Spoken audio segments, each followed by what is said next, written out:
Hello everyone, welcome back to SRG study. स्वागत है आप सभी का आपके अपनी यूट्यूब चैनल एसआरजी स्टडी में। दोस्तों, आज के इस वीडियो में हम लोग पढ़ने जा रहे हैं बिहार बोर्ड का कक्षा 7 का सोशल साइंस यानी कि ज्योग्राफी हमारी दुनिया भाग 2 का चैप्टर नंबर 9 है मानव पर्यावरण अंतःक्रिया थार प्रदेश में जनजीवन। इससे पहले हमने चैप्टर नंबर 8 में पढ़ा था लद्दाख प्रदेश में जनजीवन, और इस चैप्टर में हम लोग पढ़ेंगे थार प्रदेश में जनजीवन। वीडियो शुरू करने से पहले यदि आप चैनल पर नए हैं तो चैनल को सब्सक्राइब कर लीजिएगा। वीडियो अगर पसंद आए इसको लाइक करिएगा, ज़्यादा से ज़्यादा शेयर करिएगा, साथ ही साथ बेल आइकन को भी प्रेस कर लीजिएगा, क्योंकि जब भी हम कोई वीडियो अपलोड करेंगे तो उसका नोटिफिकेशन आप तक पहुंच सकेगा। आइए शुरुआत करते हैं प्रश्न नंबर 1 की। प्रश्न नंबर 1 है कि निम्नलिखित प्रश्नों के उत्तर दीजिए। प्रश्न नंबर 1 में कह रहा है कि निम्नलिखित प्रश्नों के उत्तर दीजिए। रवि को रेगिस्तान देश थार में जाने के लिए किन किन आवश्यक चीज़ों को ले जाना होगा? सूची बनाइए और कारण भी लिखिए। मान लीजिए रवि यहाँ पे जाना चाहता है थार, यानी कि रेगिस्तानी प्रदेश में जाना चाहता है, और उसको वहाँ पे जाने के लिए किन किन सामानों की आवश्यकता पड़ेगी उनके बारे में एक सूची बनानी है। तो ध्यान में रखेंगे, थार में जाने के लिए निम्नलिखित वस्तुएं साथ है ले जाना चाहिए। पहला पॉइंट है रात में ओढ़ने के लिए कंबल। ठीक है, ध्यान में रखेंगे, रात में ओढ़ने के लिए कंबल, पहनने के लिए काफ़ी कपड़े। दूसरा है खाने के तैयार सामान जैसे कि बिस्कुट, पाव रोटी, मक्खन। तीसरा पॉइंट है एक बड़ा थर्मस तथा एक गिलास। चौथा पॉइंट है थार या क्षेत्र का नक्शा। यहाँ पे ओढ़ने का कंबल की बात क्योंकि आपको पता है थार में तो बहुत गर्मी पड़ती है, तो कंबल की क्या आवश्यकता। लेकिन आपको पता है जहाँ पे अगर जो बालू हमारे होते हैं, गर्मी तो पड़ती है फ़िलहाल, लेकिन ये क्या करते हैं जब यहाँ पे टेम्परेचर गिरता है रात के समय में तो काफ़ी ज़्यादा टेम्परेचर गिर जाता है, जिससे क्या होता है कि वहाँ पे ठंड भी पड़ने लगती है। तो रात के समय में ओढ़ने के लिए आपको कंबल की आवश्यकता पड़ेगी।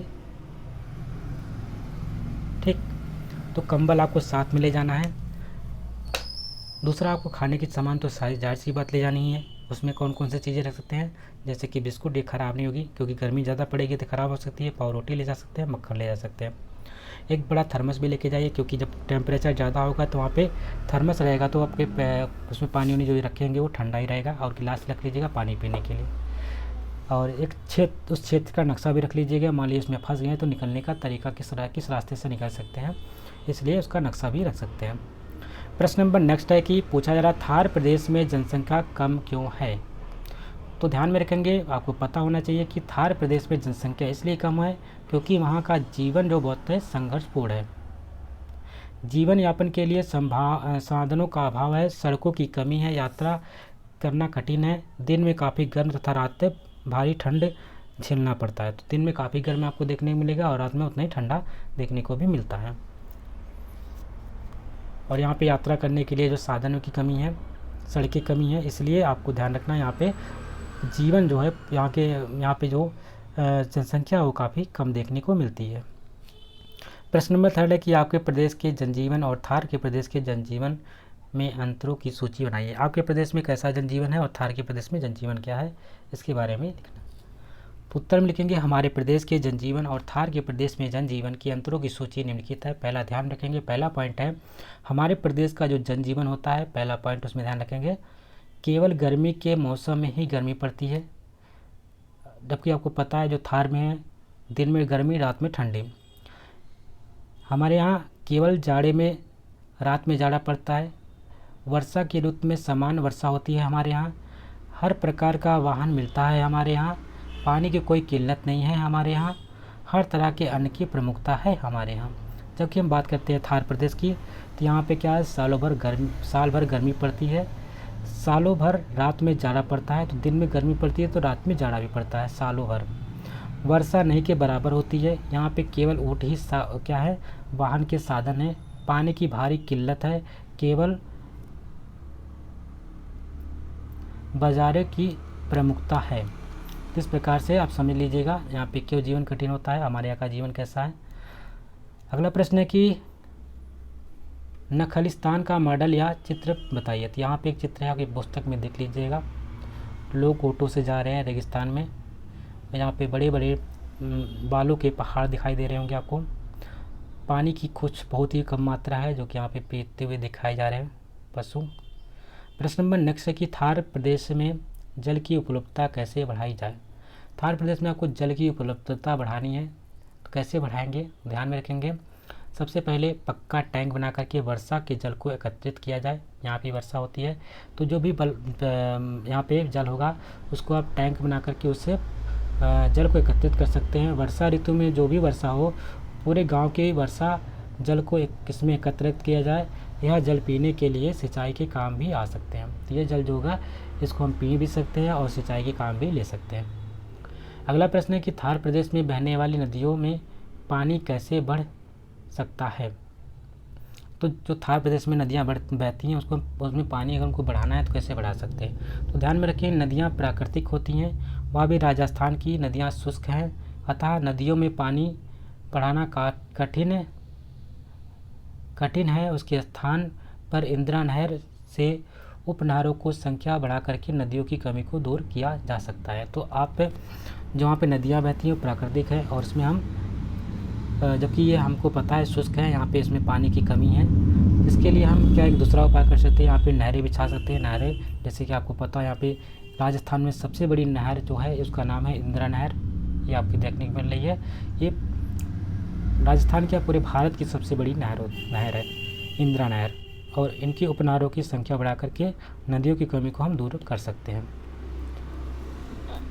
अगला प्रश्न है कि प्रश्न में पूछा जा रहा है कि यातायात सुरक्षा खान पान के लिए ऊँट जीवन रेखा है कैसे। अपने प्रदेश में ऐसे किसी उपयोगी जानवर के बारे में बताइए। तो ध्यान में रखेंगे, जैसे कि हम पूरे पाठ में पढ़ चुके हैं कि ऊँट ही यहाँ की मुख्य सवारी है, यातायात के लिए एकमात्र साधन है। बालू पर दूसरी सवारी चल भी नहीं सकती है। यह क्षेत्र पाकिस्तान सीमा पर अवस्थित है, अतः सुरक्षा की अति आवश्यकता है, कम से कम बॉर्डर सिक्योरिटी फोर्स के लिए, जिसको हम BSF कहते हैं। ठीक है, BSF लगते कहाँ पे है आपको पता है, पाकिस्तान क्षेत्र में और बांग्लादेश के एरिया में BSF कार्य करता है। और बॉर्डर सिक्योरिटी इसका फुल फॉर्म होता है बॉर्डर सिक्योरिटी फोर्स। कम से कम बॉर्डर सिक्योरिटी फोर्स के लिए 100 वे भी ऊँट का ही प्रयोग करते हैं। ऊँटनी का दूध यहाँ मिलता है, उसी के दूध से चाय बनती है। खोआ, पनीर, ऊँट सब ऊँटनी के दूध से ही बनते हैं। इस प्रकार हम देखते हैं कि यातायात सुरक्षा खान पान के लिए ऊँट ही जीवन रेखा है। हमारे प्रदेश बिहार की बात करते हैं तो हमारे प्रदेश में ऐसी बात नहीं है। यातायात के लिए यहाँ पे घोड़ा समेत अनेक साधन मौजूद हैं। सुरक्षा के लिए उत्तर नेपाल की सीमा पर घोड़ा और जीप का उपयोग होता है। दूध के लिए बकरी, गाय, भैंस बहुतायत में उपलब्ध है, अधिक मात्रा में उपलब्ध है।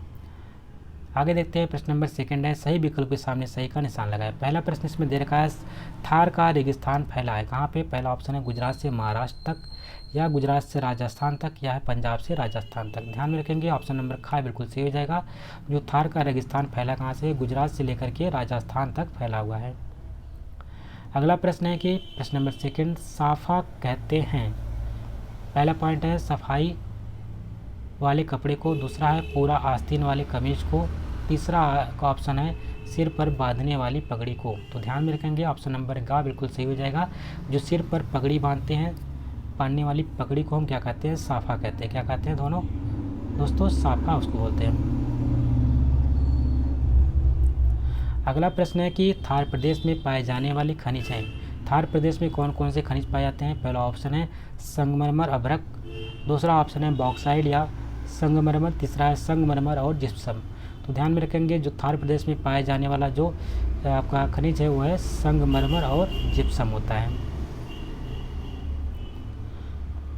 प्रश्न नंबर नेक्स्ट है कि नखलिस्तान का अर्थ है, एक नखलिस्तान का अर्थ क्या होता है।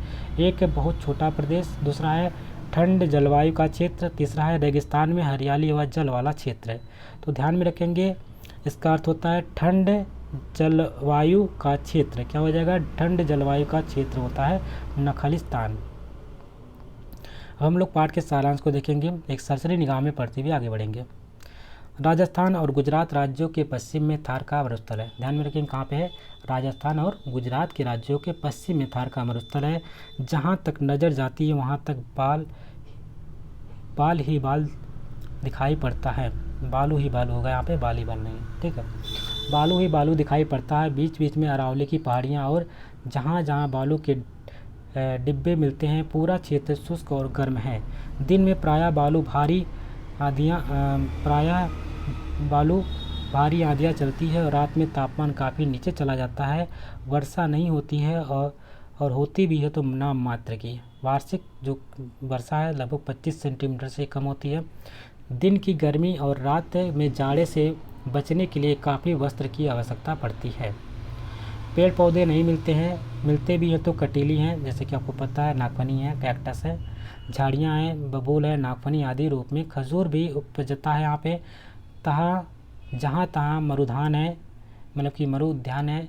जहाँ कुछ हरियाली दिखाई पड़ती है यहाँ जहाँ तहाँ बलुई मिट्टी मिलती है, जिसमें से बाजरा, जौ और जई जैसे अनाज यहाँ पे उपजाए जाते हैं। तो यहाँ की प्रमुख फसलें कौन सी हो जाएंगी? बाजरा है, जौ है, जई है, यहाँ की प्रमुख फसलों के अंतर्गत आया जाएगा। जहाँ सिंचाई की सुविधा है वहाँ गेहूँ, मकई, दलहन और सब्जियाँ की खेती होती है। यहाँ के लोगों का मुख्य भोजन बाजरे की रोटी है। ऊँट इनकी मुख्य सवारी है। हालांकि यहाँ के लोग भेड़ भी पालते हैं। ऊँट कटीली झाड़ियाँ और बबूल की टहनियाँ आराम से खा लेता है।